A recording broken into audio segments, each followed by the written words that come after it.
Hey, what's going on, guys? I'm Jody Perewitz, and I'm here at the Timonium Bike Show in Maryland, and I am a land speed racer as well as a racer in general.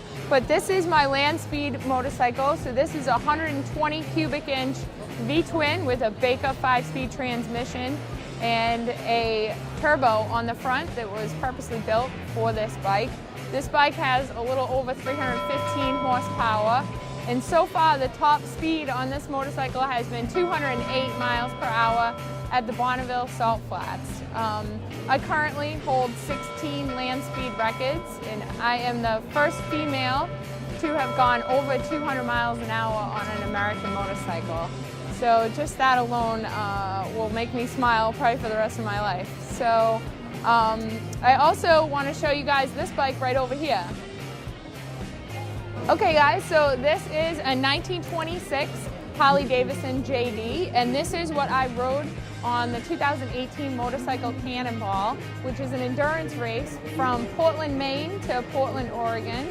And we do it over the course of 14 days, and it's cross country. There's about 100 riders that compete in this.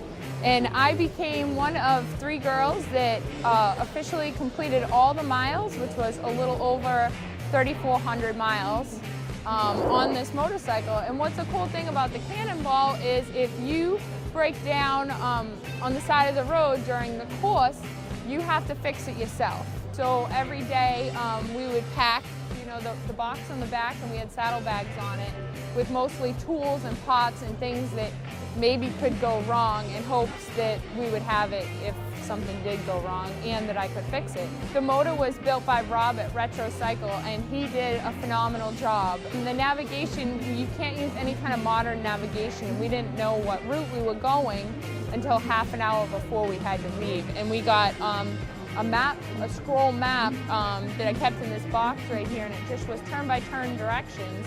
So you were constantly having to be on your toes with your map book to know which direction you were going. So even if you could go fast, you really couldn't because you had to pay attention.